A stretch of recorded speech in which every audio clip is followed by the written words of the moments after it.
So today it's how to coach and lead neurodivergent agents. And this is this is probably one of my favorite topics, right? I've been a coach for 7 years, and I've got about 9,500 individual coaching calls. I also had a team of about 22 agents with a business partner. We were doing 300 units a year. So we had buyer's agents, we had showing assistants, we had listing assistants, admin. And so the topic here is how to coach and lead. I mean, you can coaching is really leadership. They're kind of interchangeable, I think, in a lot of ways, right? Because what coaching is you're essentially seeing where someone wants to be versus where they are now, and you're closing the gap. That's really what coaching is. So where are they now? Where do they want to be? And how you close that gap? That's your role as a coach or a leader. Because as I say, if you help enough people get what they want, you're going to get what you want and more. I know probably a lot of us have heard about that. And so what I'm going to focus on for the call today, because there's a lot of ways we can take this, is really coaching. So if you are a coach, if you'd like to be a coach, if you're in leadership, you coach yourself. If you're a parent, you are absolutely a leader and a coach in that sense. And so this is some of the coaching tips and tricks that I train MAPS coaches on, life coaches. I've done a lot of trainings with that. I've done some DEI events. And so these are some of the bullet points that I would share on that. And then I also, if you don't know, right, I shared about the coaching. I also have a mental health experience. I worked in clinical mental health for about 4 years. Worked with anxiety, schizophrenia, PTSD, ADHD, that kind of stuff. So I love this topic. So the title being neurodivergent agents. Neurodivergent is an umbrella term. A lot of times we think of ADHD and autism for neurodivergence. It also can include PTSD, OCD, Tourette's. There's different learning disabilities, dyslexia. There's all kinds of stuff that it can encompass. For this talk or presentation, I'm going to focus more on ADHD, obviously, because we're an ADHD community, and then I'm going to throw some autism in there as well, because there's a high prevalence of autism.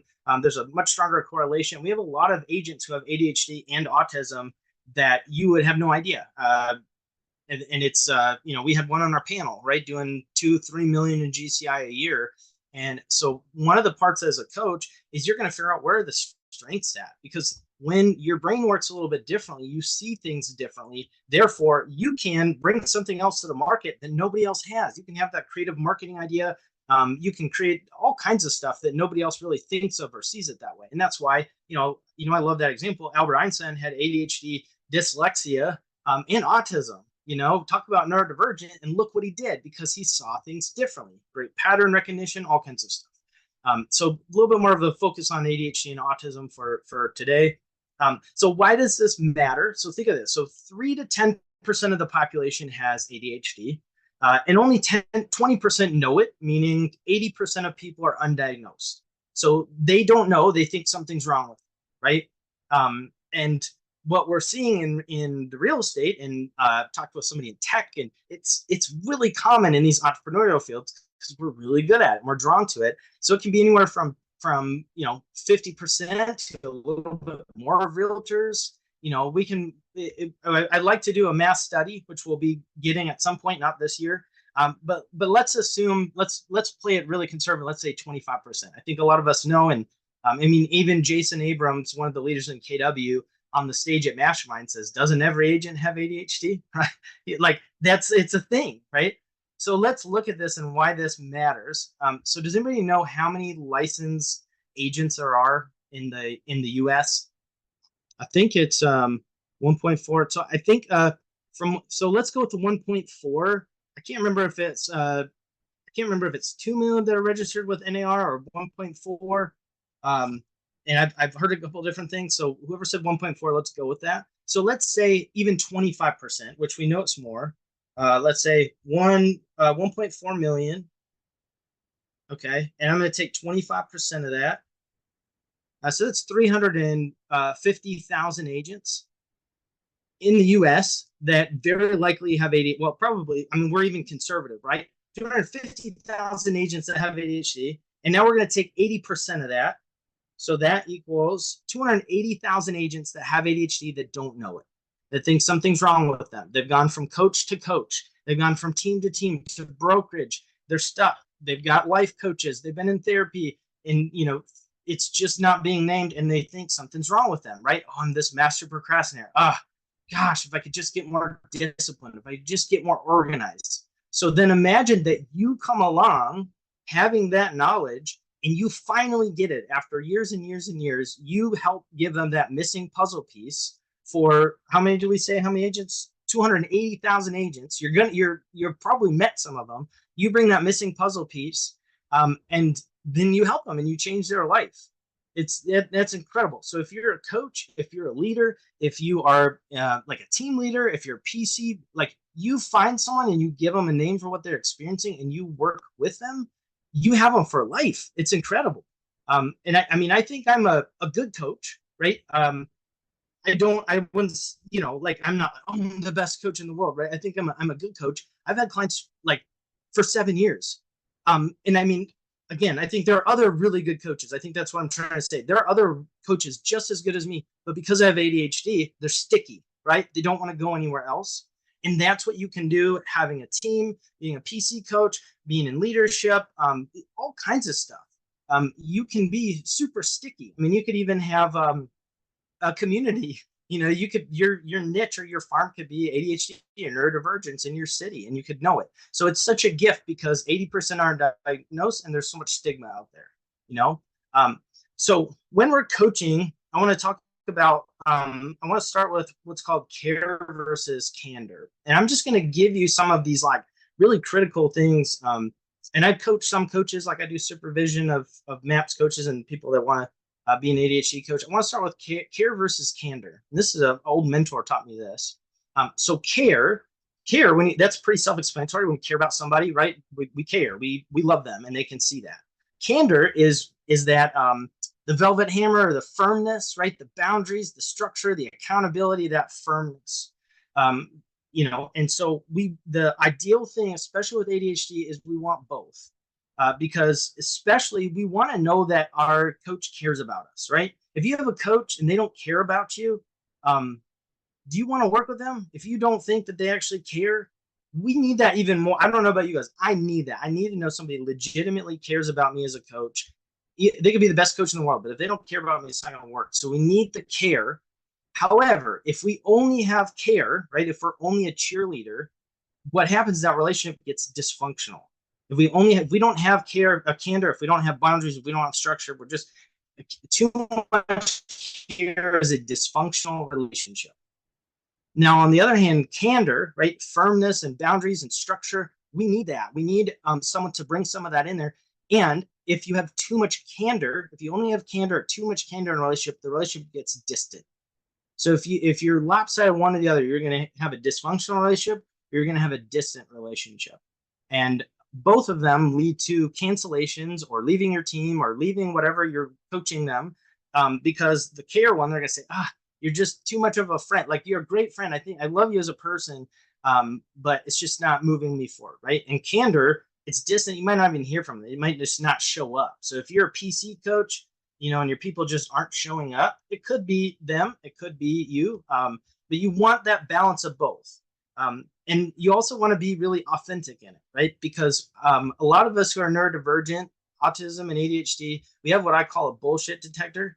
Can you tell somebody's trying to sell you something or trick you or oh yeah, we got a bullshit detector, and that thing goes off pretty quick. So we really want to be authentic, and have authentic care. If it's a script, if it's too faked, you're going to get a cancellation too, that we're not going to be into it, and that's really, really important. The other thing I want to talk about with this dynamic of a coach is a codependent versus a interdependent relationship. So some coaches have a lot of candor, right?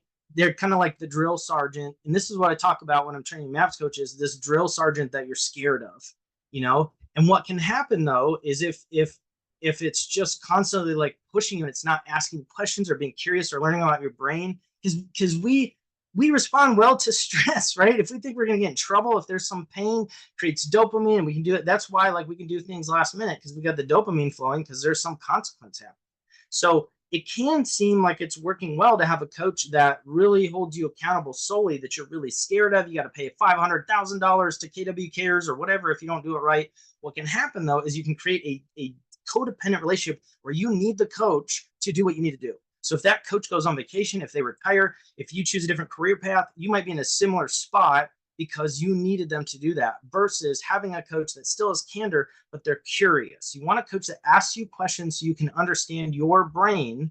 So then even if they leave or you get out of coaching and you change industries, you don't need them. Like my goal as a coach is that you don't need me, if that makes sense. Like I want you to grab all these tools. I want to give you everything that I know. And so people stay though, because after you get to a certain level, they want someone watching, they want that check-in, they want that relationship. They might not need quite as much, but the goal is like to help them be self-sustainable.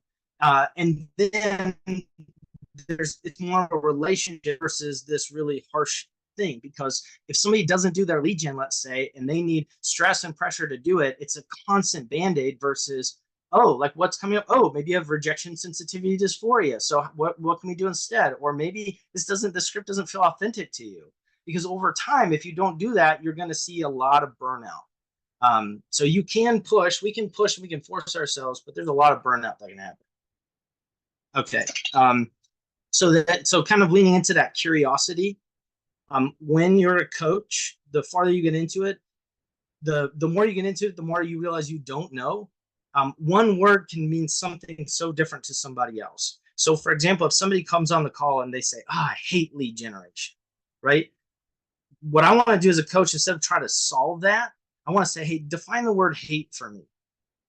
Because hate could mean for one person that they literally won't do it. They hate it. They get angry. They want to slam the phone in the wall. Another person, it means it gives them anxiety. And in helping coach them through are going to be two different ways. So if they say, oh, I hate it because it gives me anxiety, I'm going to say, okay, we might work on self-soothing, right? If they hate it because it gets them really angry, it's like, well, who are you calling? And why are you getting so angry? Well, don't call them, let's call somebody else. So a lot of times, and this is an agent too, we're not going deep enough. We call it in coaching your snorkeling instead of scuba diving. And we're handling the wrong objection. Because that's the same thing. I didn't do my lead gen because of this, or I can't do it. That's almost like an objection that we want to handle more so through curiosity, right? So for example, as an agent, same thing. If somebody says, oh, we're not going to sell right now because the market's, it's not the right time for us. And you go into, let me tell you why it's a great time in the market. But instead you pause and ask some questions. They said, well, yeah, my son has a chronic illness and we're working with specialists right now. We want it to sell, but we need to wait, right? Then you're going to gain rapport and you know how to help them. But if you go straight to here's why it's a great time to sell, you've lost them. You've lost rapport. So we really want to go deep. We really want to understand all the information. And just for anyone that's like starting a coaching business, if you are, when I first started as a coach seven years ago, don't sell yourself. You don't have to. So if you get on the call, if somebody asks you your bio, give it to them. I don't ever give my bio. They don't even know who I am, but they can tell in 5 minutes I'm going to help them and I know what I'm doing. I'm confident. They don't even care what my numbers are. They don't even, I mean, it's nice to know later, but they don't need to know that I sold 300 homes. Like that's not why they're coaching with me. It's how can you help them? That's really what this is all about. You are there to gather all the information. It's not about us, right? And I've heard this too from clients, like their coach talks a lot. And what's important to remember is if you're saying something, say it because it helps them. So if you're talking about yourself, you're saying it because it's going to benefit them, not because you want to say it, And these are just like soft skills, that you kind of get as you keep going. But coaching is so much more than just a conversation. You're listening to all the things that aren't being said, What's the thing that their tonality speeds up or slow down when they talk about? Does their voice get louder, more confident, or they start to cower a little bit? When they talk about finances, is there a tiny little laugh in there, which means they're nervous or they're embarrassed? And if you can pause and say, hey, I heard a tiny little laugh, is it okay if I ask what's coming up? Yeah, I feel like I should be farther ahead in my finances. I'm 50 years old. I don't have, retirement or whatever. It's like, well, that's okay. I'm going to help you. Let's get a plan together. And I'm so glad you told me. Boom, you've got rapport. So it's so important to just really, really listen and close your eyes if you can, unless you're on Zoom and, that might not work. So yeah, you want to help them learn their brain and don't assume anything if you can. The other thing I want to say is if you're coaching or you're training or you're leading or you're doing one-on-ones like with your team members, if you are exhausted after, you're not doing it right. You're doing too much of the heavy lifting. You should not be exhausted after a full day of coaching. This was what a mentor taught me. So I do, I mean, I think I have tomorrow, let's see, what is it, 8 45-minute calls. And I have more energy at the end a lot of times than when I start. And I don't feel tired after. The first year I did. And what I mean by that is if you feel tired, you're trying too hard to come up with answers for them. And the best answers are going to come from the client. So this is another thing that I can see, especially coaches who have a little bit of an ego. It's like they feel like they know what's best for the client or where they want to take them or what they want to go into. And that's just a danger zone. That's just ego. Even if I think that somebody needs to be pushed in a certain direction, I'm going to do what's called consent-based coaching. That's what I call it. I'm going to say, hey, I'd like to push you on this. Is it okay if I do that? If they say, I don't know, say, okay, let's pause. We don't have to, how would I know when to push you and when to pull back? How would I discern that? Like, I want someone to tell me how they want to be coached. That's how you keep clients for a very, very long time. Versus what I see some coaches do is say, oh, this person needs to go into the finances because they're avoiding it. So I'm going to take them where they don't want to go and I'm going to push them. Well, what's happening, and this is in mental health too, you might be anxiety. They might have a lot of anxiety or trauma around finances, which a lot of us have baggage. And now you're what we call in therapy, you're flooding them, right? You're flooding them. We can almost re-traumatize them. So instead of starting to soften that anxiety around money, you're engulfing them in it, and they're still associating money and finances with trauma and anxiety. Instead of, one thing, for example, is maybe we spend the first 5 or 10 minutes on it, and at any point in time, you tell me to stop, and we stop and we move to something else. So we're just going to dabble in this over time, over a 3-month period or however long it takes to ease you into this. And if you ever feel like it's too much, we're going to stop. That's the kind of relationship you want to have, because you don't get canceled. People don't leave without telling you because they know it's a safe space. So don't assume. If somebody starts to get anxiety or overwhelmed, especially when you're coaching like a neurodivergent agent where we can get overwhelmed, if people just stop talking, if they get really, really quiet, it's okay to pause and check in and ask. What I've seen with coaches is they get afraid to ask and they think that they should know. I don't know what people are thinking. I'm not psychic. So if somebody pauses, I might say, hey, I've heard you a little bit more quiet. What's coming up for you? And they might say, oh, I'm just taking notes. This is awesome. Or, hi, I might be feeling a little overwhelmed. And I'll say, oh my gosh, thank you so much for coming. Let's pause on this. We don't have to keep going on this. And we'll come back to it. So when would you like me to bring them back up? Can we do it in 2 or 3 weeks? So the reason for this is, and this is kind of going back to a little bit of the care and candor. If it's good to push someone, if not regulated, if their nervous system, their emotions are not regulated, don't push yet. And that's another mistake that I see coaches make is we got to push. Like, has anybody been coaching, got anxiety on their coaching calls? Anybody got that? Okay. Some people. Okay. So yeah. So most, if not all of us, I absolutely have. I've had great coaches. So we want to regulate that because it's a lot harder to do stuff when you're dysregulated. It's harder to do lead gen. Sometimes getting people to do lead gen is not pushing. It's actually helping people self-soothe the anxiety while they're doing the lead gen. And that's actually the thing that gets them to move forward. So it might be turning the lights off. It might be a soft blanket. It might be essential oils. It might be like some kind of mantra about how it's, safe or whatever. And it's different, right? But other people, they might need a push. They might need a kick in the butt. And so it's going to vary so much depending on who you have. If you go too soft with somebody that needs firmness, you're going to lose them. They're not even going to respect you. If you go too firm with someone that needs softness, you are going to cause them massive anxiety, and they're probably never going to talk to you again. And so that's why it's so important to know that they have the answers. No matter who it is, they need to be empowered. Because the other thing I see too, especially with us with neurodivergence, is that we can have a little bit lower confidence sometimes, right, with self-esteem, because we had 80,000 negative messages or 20,000 negative messages by the age of 8 about our behavior. So it's really normal to have self-esteem stuff and not have as much confidence. So when you're with a coach that talks down to you, instead of we are business partners, we are equals, it's my specialty. I'm going to use these models to help you self-discover, but we're on the same team. When you talk down to a client, like you know better, you're not empowering them to build confidence. So even if you're up here and they're down there and you're talking about affirmations, about being confident, all that stuff, the overall picture is you're missing the whole thing.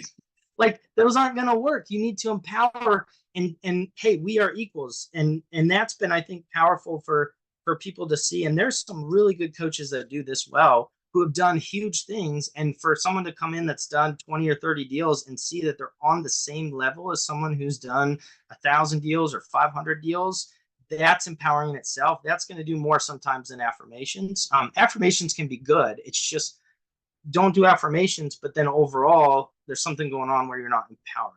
So that's, I don't know if that makes sense. Like, do you know what I mean? When we're like talking down, it's a little bit more shame-based coaching, where it's like, whoa, you're all over the place. Stop. Like that, right? Oh, well, that's what not to do. Let's talk about that. What not to do with ADHD. It's like, oh my gosh, hold on, slow down. Like that's been done to me, and you feel shitty because it's like you're not. It's like how your brain works versus if somebody said, hey, can I ask you about something you said a little bit? Okay, let's go a little bit deeper in that. You have so many good ideas. Let's go deep into that one thing. So I'm going to redirect versus shame or act like I'm better or, right. We want to build that confidence and not make people wrong because we've been wrong a lot. I think by society or the way that our brains are wired isn't necessarily for us. So that's the other thing. I really don't want to make people wrong. If they're wrong, I'll tell them, right, in a way that I care. Or I'll say, hey, can I point something out? And you might not like it. Is that okay? And it's coming from a place, okay, you sure? Okay. When you said this, here's what I heard. Does that resonate? That's what I say a lot. Does that resonate for you? Because they might say, oh, no, that's not what I meant at all. It's this. So if we come in with our egos, or like I said, talking down, it's like, hey, you're totally in your ego, blah, blah, we're just assuming, but we might have heard it wrong. So it's the more that you think you know what's going on, the more you're kind of limiting the coaching relationship sometimes. Do you really want to assume the best at all times, that they're coming from a great place, and to ask them and to make sure you really understand before you form any kind of judgment or anything like that. So yeah, knowing that the client has all the answers is really important. The other thing I want to talk about is just the call itself. So some people require Zoom, some people don't do it. Having that as an option for the camera to be on or off can be really important. You've heard that before. You do not have to have your camera on for this call if it's not helpful. And it's also great to get to know you and see your face. So I leave it completely up to you, because some people have sensory processing disorder where it's overwhelming, it's too much, or they're masking, or maybe they're on the autism spectrum. And that could go either way. One, they're masking and like being autistic, I've heard like smile or I'm happy, and people are like, what's wrong? Because I just don't show it outwardly. And it's something, it's almost exhausting. So when I was doing coaching calls on camera, I didn't get as much because I was constantly worried about how I was coming across with my body language and my face. So some people don't want that, or they want to walk while they're listening to the call and talk to you. They want to go for a walk because that's how they engage. So we really want to create a space that's makes it available for people to learn. Allow fidgeting. If somebody fidgets, I say, great job. Like, your brain's regulating. That means you want to pay attention. Your brain's trying to stimulate itself for you to create dopamine so you can really focus because you really want this. So I'm going to also point out the things that are good, because I think a lot of us, I know I do, like, I love when people point out things that I'm doing right. For coaches, it makes me feel really good because I've felt like I've done so much wrong in the past. I mean, I've worked on that, but with neurodivergence and ADHD and all the things, it's nice to have someone point out, I think anybody, I don't care who it is, something you're doing right on top of whatever the gap is. And then for the video, some people want the video on. Some people have trouble reading social cues, some engaged. And so providing that option is really helpful either way. Along the lines of Autism, this one you probably will have a harder time picking up on unless it's apparent. I mean, my mom didn't know, especially like a lot of people, I didn't get diagnosed until this year.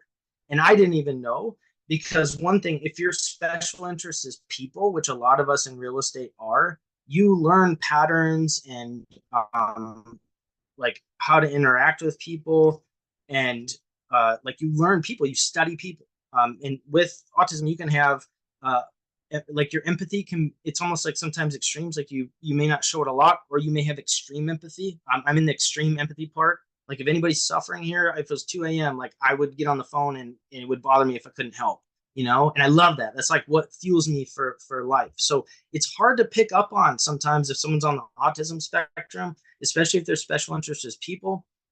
So if it's like a little bit monotone, if it's very black and white, there's a lot of overlap with ADHD. But yeah, having like needing routine and structures is helpful. And transitions can be very a lot harder sometimes for people on the spectrum or neurodivergence, like going from vacation back to work. It might take a whole week, or from work to vacation, or even like the weekend off. Those can be a harder gap. And so what I found with some clients who are on the spectrum is we actually create a plan to kind of transition in and out of the week, which then softens that Monday just meltdown. And so the other thing with autism too, that I've seen as a theme is if you ask questions that are too open-ended, that can be more difficult. So if you said, you know, how was the week? Some clients I have who are on the spectrum, that would be way too broad and they'd have to ask for more clarity because they come up with 20 different directions to take it and they get overwhelmed and then they kind of panic. And that can, again, there's a lot of overlap with ADHD too. So that same thing can happen to us. So I have one client that's very much like that. I don't ever ask that question. I might say, tell me how what the results of the golden letters were this week. So I'm going to give a specific thing and then he's going to give me a specific answer. So again, when you're listening at a high level, and let's say ask a question and they kind of pause and struggle with it, I might say, do you want me to ask that question a different way? And they might say, no, I'm just taking time to think, or yeah, if you don't mind. So it's really listening to the person. With all of the different coaching clients I have, every single one is going to be coached a little bit different. Like one person, and I'm still myself, I'm gonna mirror and match, and I might be a little bit more higher energy, or I might slow down a little bit. That's going to be important. So let's see. So then I want to talk about this. This is really important as a coach too. Meeting people where they're at. So sometimes coaches will have an idea of where they want to take you, and it might be different than where you actually want to go. So for example, and I've coached, like if you're running a team, let's say a big team, and you have an agent who only wants to close 20 deals that year, and you want them to do 40, and you don't want them to be like, say, mediocre or sell themselves short, right? Or it's a limit, you think it's a limiting belief. But for them, 20 deals is exactly what they want for their quality of life, for their family time. That's the activities they want to do, that kind of stuff. So you can't want something more than somebody wants it for themselves. And it might be that 20 deals is a win for them and more would be overwhelming, and the next year would be more. So you want to meet people where they're at. And again, when somebody says 20, you're going to ask questions. I think the name of this is just don't assume, right? So if you say, okay, how did you choose 20? And what does that mean to you? And kind of break it down. And you might say, what would have to happen for you to hit 40? What would that look like? You know, so you're asking a lot of open-ended questions that's letting them decide. So speaking of meeting them where they're at, with another thing I see coaches do is don't wait for some huge breakthrough. So if we have any PC coaches or team, lead gen, right? That's the main thing that a lot of us need to be held accountable to. We're working with our agents, meet them where they're at. So I see coaches that go for some huge breakthrough on lead generation. This is what I did with the MAPS coaches training with, where they're, some mindset thing, or they're busting through limiting beliefs and they're working on it every single week for 3 months. Well, you've just spent 3 months with no lead gen, and maybe you got a breakthrough, but oh my gosh, now we're 90 days behind. They got to get out of coaching because there's no money. So it's really important if somebody says, I can't do that, or I don't want to do that, to say, what could you do? So it might be, if you can't call, well, then for lead gen, why don't we have you text? Why don't we have you send Facebook messages? Like, what could you do today? And maybe we'll work up to that as we work on that. Or meeting them where they're at, uh, might be, let's say, uh, they want to do an hour of lead gen and they're just stuck. So maybe we focus on half an hour, and maybe that's too much. And we chunk it down a little bit more to 20 minutes or 10 minutes or 5 contacts. So one thing, when there's a lot of resistance, or let's say you have something that when you're doing some kind of coaching or a coaching call, you always want to have an action item that they're doing throughout the week. And you always want to check on that action item when you're on the call. So if you've got multiple weeks in a row where they have not done that action item, let's say multiple weeks, they haven't done the action item, then we got to figure something out. That's not just them not being disciplined. That's like, if you can take 100% responsibility as a coach for your first year of doing this, you get your ego out and you think everything is on like your fault, not in a bad way, right? You could have asked it differently without a shaming, like an empowerment way, like a complete learning based way. You are going to grow so fast as a coach, because you're going to be able to adapt to different styles. And so if somebody has not done the action item for 2 to 3 weeks in a row, it's the same one, that's not because they're not disciplined. I think a lot of us know that. It's because we need to probably modify it. We need to go deeper on it. We didn't get connected with the why behind why they're actually doing it. It might be too big. It might be that we pushed them to do it, but they didn't really want to. Like, I had a coach that had an assignment for me to watch a movie that I'd already seen before, and I told him I'd already seen it before. I didn't want to watch it. And he said, well, you'd be surprised at what happens when you watch it a second time and what you can get from it. Keep your mind open. Do you think I watched that movie? I did not watch that movie. I did not want to watch that movie. That's not what I was going to spend my 2 to 3 hours on. Don't tell me to watch a movie that I've already watched before. You know what I mean? If I say I don't want to watch a movie, like, listen to me, versus that better. That was a cancellation. That was not a good fit for me. So, yeah, we really want to empower, and we want to meet people where they're at, and we want to listen at a high level, and chunk things down, because one other concept that I want to talk about is this concept of self-sabotage. Has anybody heard that? Someone say they feel like they're self-sabotaging, or you're self-sabotaging yourself? Okay. So I've got some transfers from like minds they've been with, not necessarily MAPS or whatever, but like other life coaches or mindset coaches or whatever, where they come in with this huge thing about this concept of self-sabotage. Oh, I self-sabotage, and most of the time, I would say 95, 99% of the time, that's not actually what's going on. It's when you think of self-sabotage, a lot of people think of this part of your brain that's like trying to stop you from succeeding because it doesn't care about you, right? It's like trying to stop you and try to hurt you. That is not what's happening. Most of the time, and this is a good concept to know as a coach, most of the time our brain's trying to protect us. So when you look at it that way versus some like evil part of your brain trying to stop you from getting what you want, it's like, what is the fear?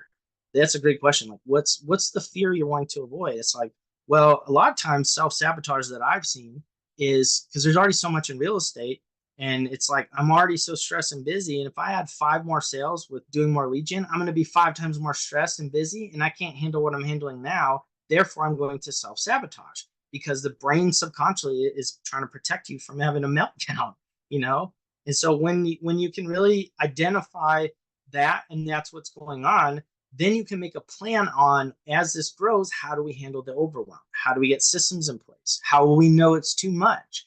And then all of a sudden, this self-sabotage goes away because it's really overwhelmed.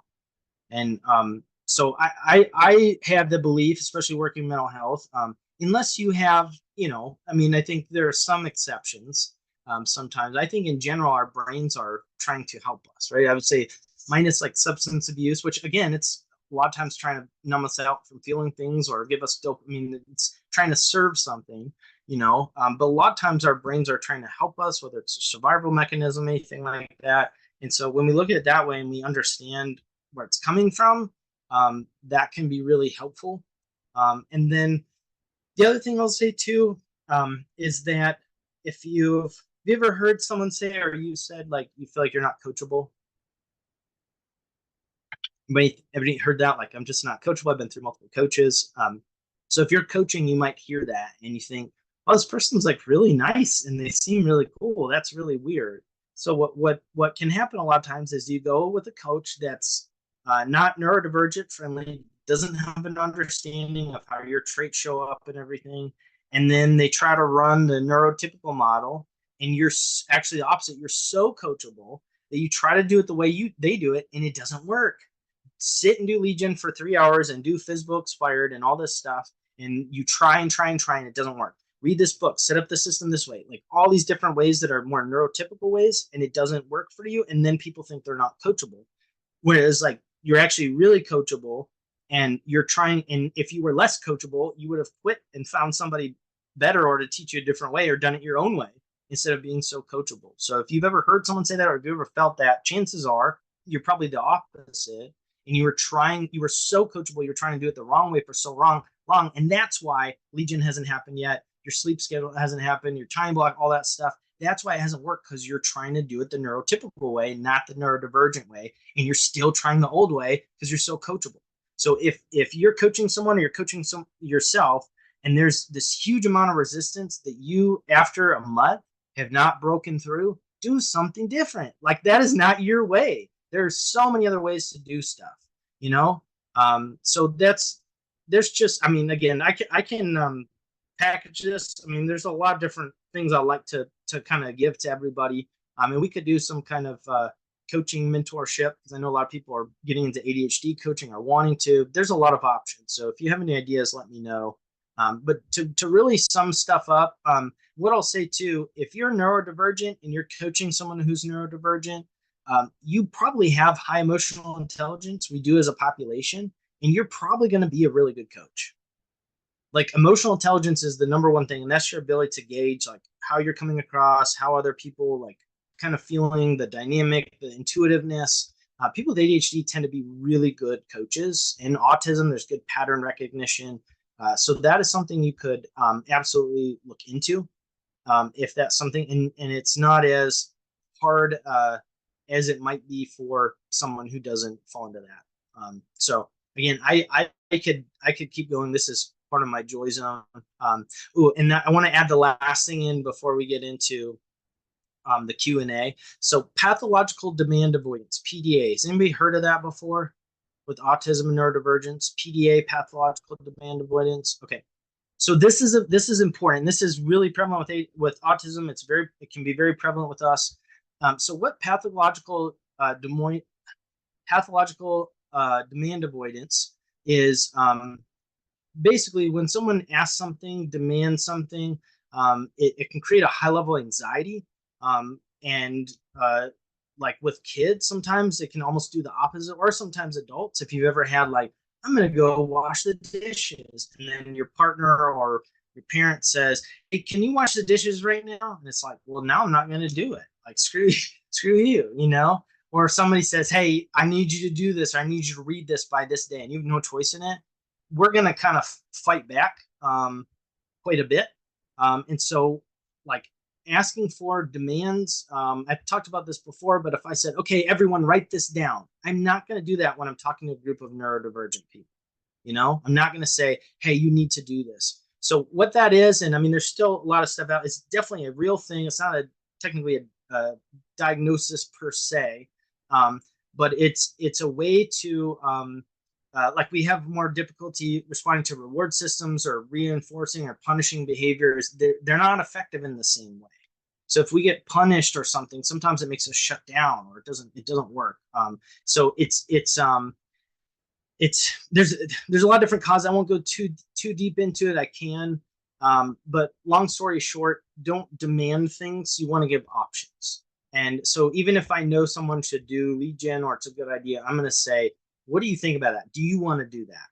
And they say yes. That's a way better buy-in than I need you to do this, or can you do this? So when you're coaching, when you're mentoring, when you're leading, and there's some kind of action, let them give buy-in. And if they don't want to do it, let's say, I really don't want to do that, don't push them, you know, say, what do you want to do? And would that achieve the same objective? And so again, you're just, you're being flexible, and instead of them being the person that's like, you got to grab and that's squirrely or herding cats, as they say, like they have the answer. They really do.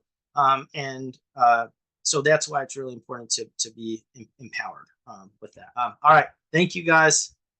All right. Have a good one.